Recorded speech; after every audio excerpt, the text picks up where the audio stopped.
Hello, you're welcome. Moment for Thought, Aliyu Baba Barrow. I'm with you again this week for the continuation of the last week's discussion on media, the fourth estate, and Nigeria's challenges of development today. And of course, with the projection of the future. I still have with me those distinguished Nigerians and professionals for that matter in the studio to, put the issue on the table and put it under close examination. Malam Garba Shehu, Special Assistant to the President of Media and Publicity, is obliged to come with us again in this exposition. You're welcome. Thank you, and my pleasure to be with you again. Yes.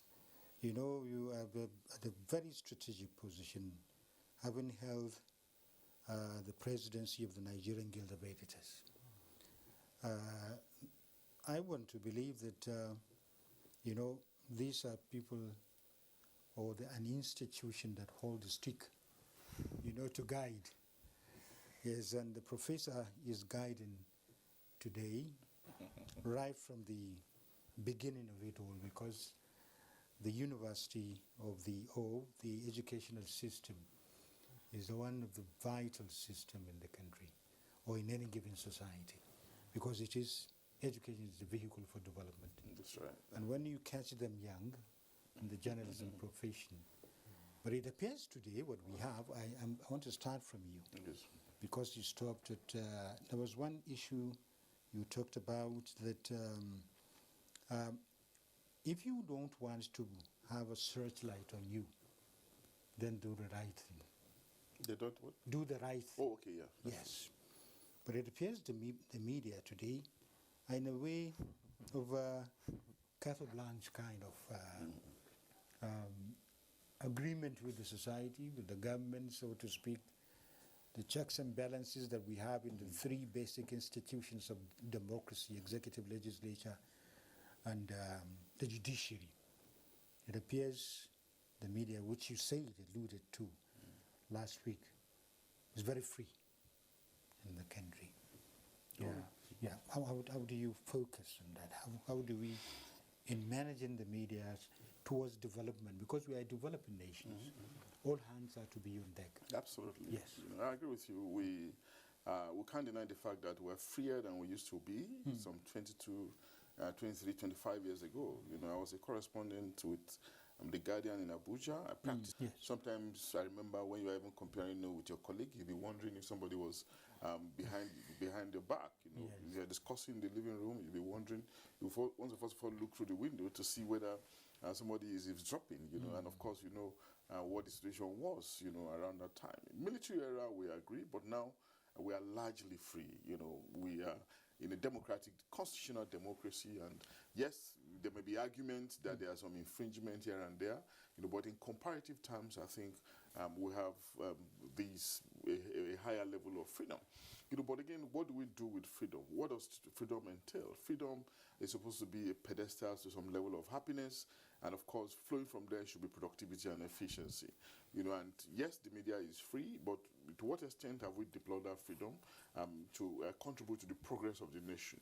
We can look at it from two sides. Yes, we have had sections of the media that have been very, very salutary. They've been very positive. They've been maybe largely the mainstream media. Because they are always available for what Malam Shehu call auditing. They can be checked. They are available for apprehension. And they subscribe largely to the ethics of the profession. But even though sometimes you may find them wanting, but they have been above board. But we have other section, that operates in the secret. You probably may not be able to detect them because they are taking advantage of the revolution in communications technology. Smartphone can make you a publisher, a producer. You can just turn into a so-called citizen journalist, just like that. Now, and of course, there's no control. Everything is on impulse. Everything is hardly guided and hardly guarded. So that's where we are now. We know that we have this division. We have those who are serious-minded and those who are relatively unserious as well. But again, we can't deny the existence of differences in systems and societies. there will always be difference, you know. But what matters at the end of the day, like I've always argued, is the management of this system. You know, how do we manage the differences, the differentiation that we are witnessing in the world of the media? The media natural, organic role is to contribute to the development, the evolution of a society, you know, by projecting, you know, the downsides of those in government, by challenging them, you know, through listening or through disseminating, you know, the opinions of the citizens, as the case could be, you know, striking a balance, finding a balance between, finding a state of equilibrium between the two, the state and the governed, or the governed and the citizens, as the case could be. You know, so how do we find this equilibrium? Again, I'm going to say that is the challenge, but we can find a very good equilibrium if the human element, you know, constituting the system are conscious of their responsibility. And of course, we have seen this happen in the past, and there's no reason why we cannot continue to focus on this for the sake of progress and development. Yes. I remember in those days of Triumph newspapers,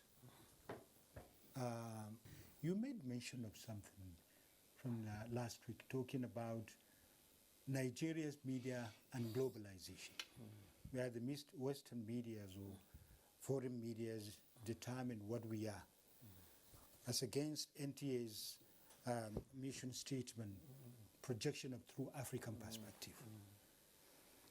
I remember when Sir Ahmadu Bello was launching the RTK, that is Northern Broadcasting Commission, talking about the radio and the television. That was 1960-62. He said for far too long they've been blowing our trumpet, talking about the foreign media. It is high time that we do our own today, so that our people should understand what we do. Chief Obafemi Awolowo in 1959, when he was inaugurating the Western Nigerian television, he said, "I enjoin all to join us in the celebration of this modern miracle of instruction and influence. What is fundamental is to use it to our advantage for development across the nation." Do we do that against those backgrounds?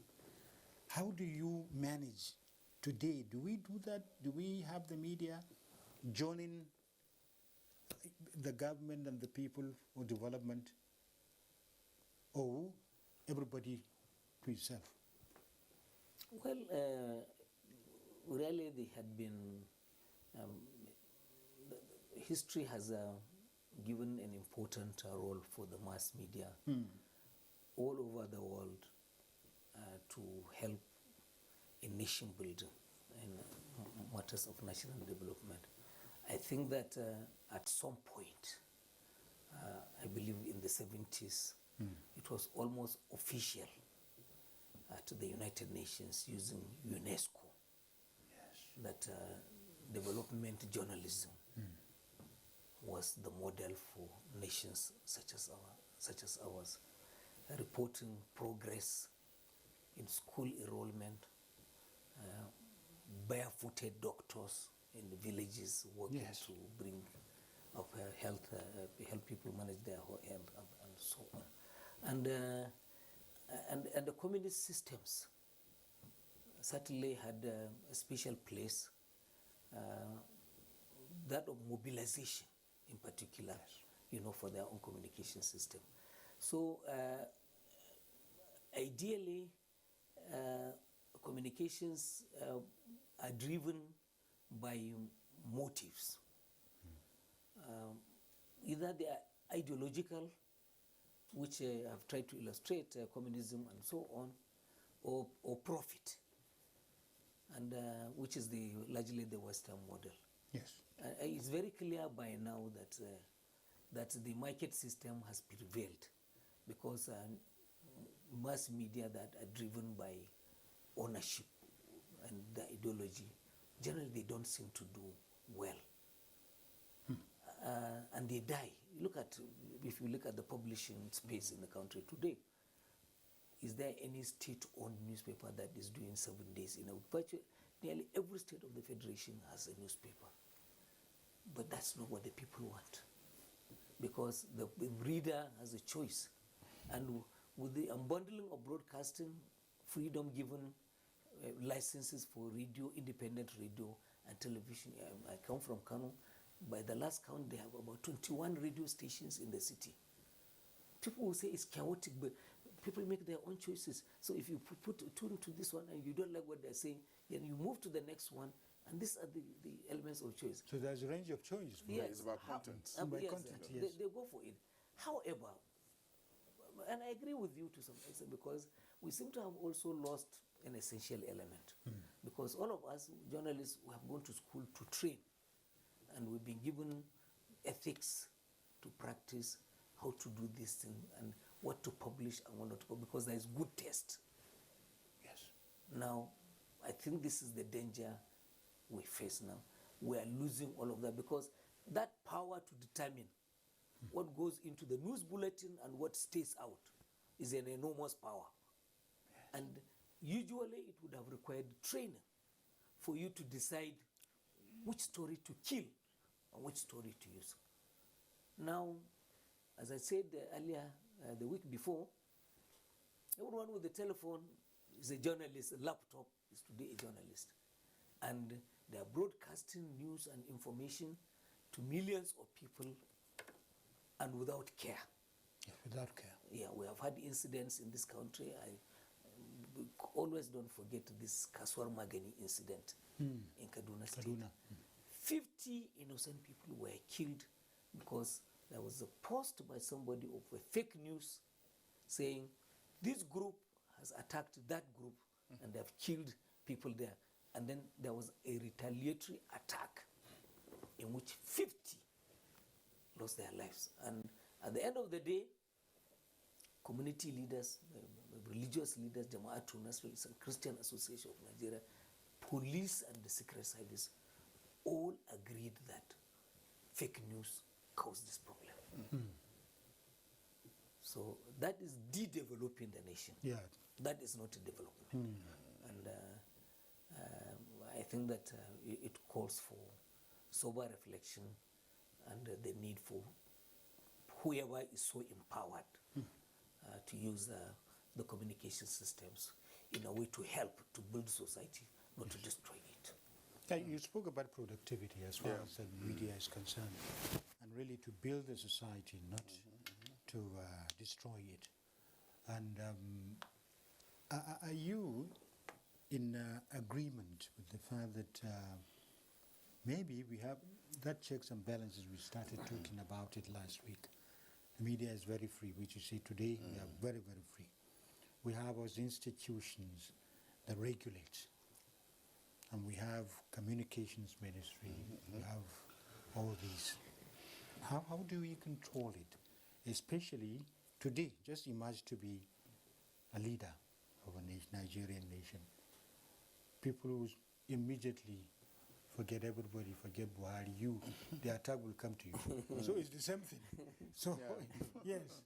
It's a very tricky thing, you know. Yes. But let me just add to what he said to the question. You know, it's somewhat in the nature of the human mind, the human being, the human being, you know, to privilege, you know, the sensational and the salacious news over the real news, you know.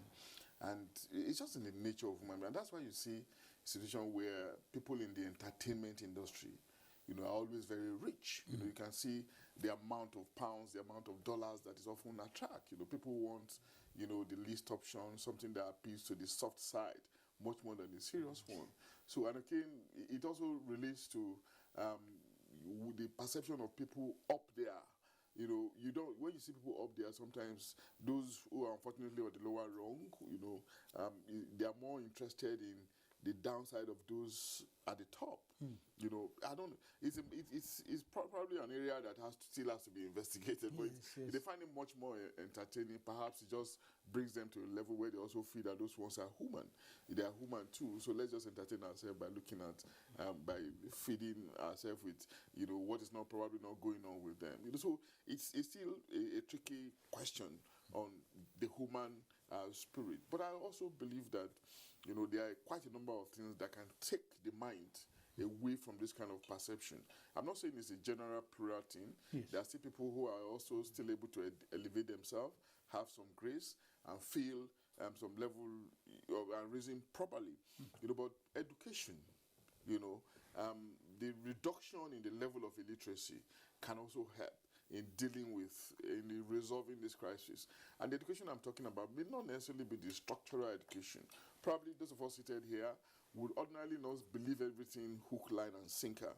But the one who is probably still starving, who is in poverty, who is looking for some kind of redemption, is vulnerable to any kind of information. Yes. But during election period, politicians take campaigns. They campaign to those people. And in campaigning to them, they are able to convince them to either vote for them or not vote for them. They reach them, they speak to them in the language they understand.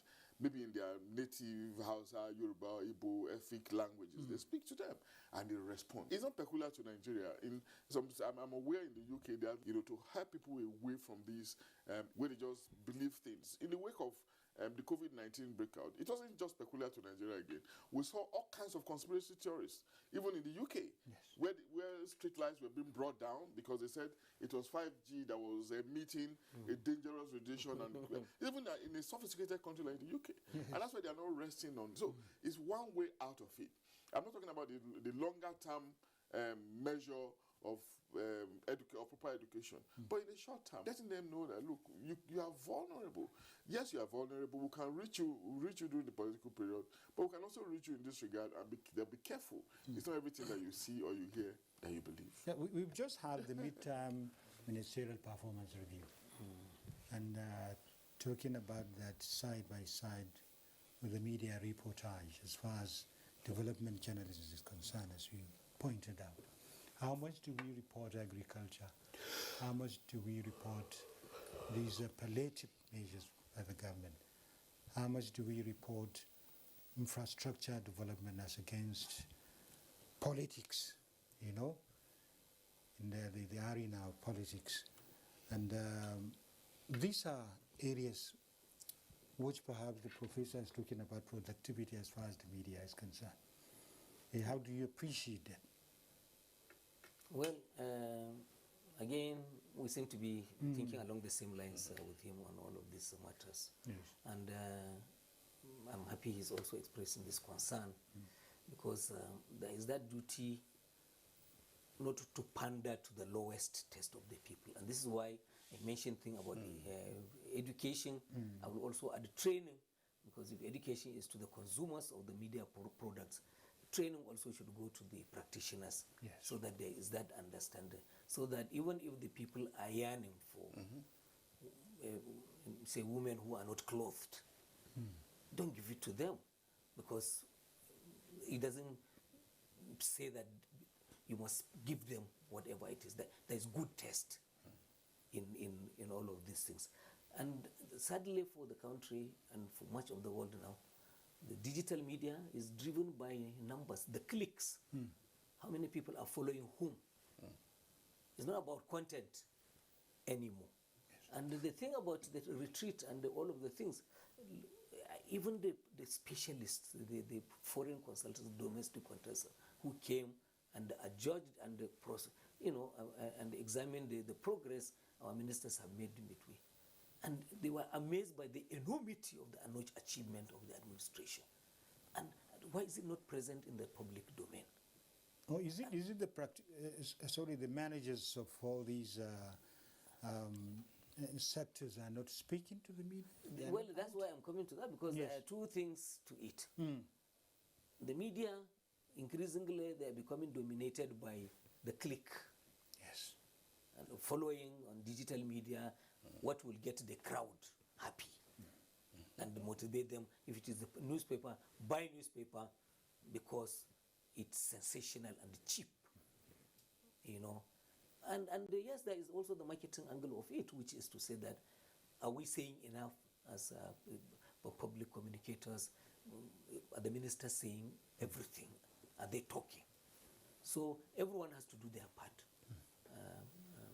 The media reflect on achievements we are making, but they need content themselves. Yes. And the government has to supply.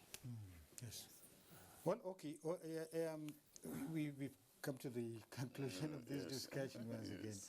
Yes, but I I just need just one minute or 30 seconds each of you. You spoke about entertainment is overtaking. Yeah. After all, the role of the media is education, information, entertainment. Awareness, yeah, that's right. Yeah. As far as NTA is concerned, national integration, what have you? Absolutely. Yes, yeah. yeah. So how do we ameliorate the situation in a short note? Yes. Yeah, I think it's a continuous work. It's a process, and we just don't have to give up, realizing that the human being has some biases.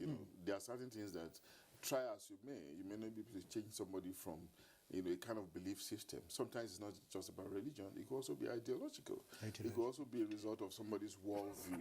But you just like if you want to break down a wall, for instance, to penetrate it, you just continue to hit at it. So it's a continuous, it's a work in progress. You do not give up. What matters is for you to be creative and ingenious in dealing with it.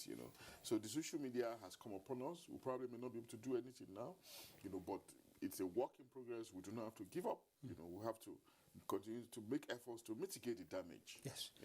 Well, making effort to mitigate the damage, I remember the Federal Ministry of Information, the National Orientation Agency, and the NTA, lots of jingles. In fact, it's a kind of tradition right from the period of Andrew, when Mr. President was head of state, who wanted to check out, and all these. So we could have this societal move by the institutions that matters. Just as you said, government must provide information. They must not give up. Yes. The radio, television, newspaper, they still have their place in our own society. They shouldn't chicken out of the space. The digital media revolution may in the end be a storm that may endure or may be disappointed or be modified in a way. Yes. Radio came first. It was challenged by the newspaper. They said newspaper was dead. Newspaper is still around with us. Yes. When TV came, teletext and all of that, they said, the days of newspaper are gone. They are still in. So don't give up. And they are online. Absolutely. Yes, yeah. Well, thank you very much, Malam Garba Shehu, for honoring our invitation once again. Thank you. And for contributing immensely in showing the light so that people will find the way. Professor, thank you very much. My pleasure. That's Professor Abuja, the head of mass communication, Based University. Thank you for coming. Yes. Thank you, Malam Garba. Yes. Thank you very much. Yes. Okay. Thank you. That has been a moment for thought, talking about the media and Nigeria's stride for development, the role of the fourth estate. Thank you for watching. Goodbye.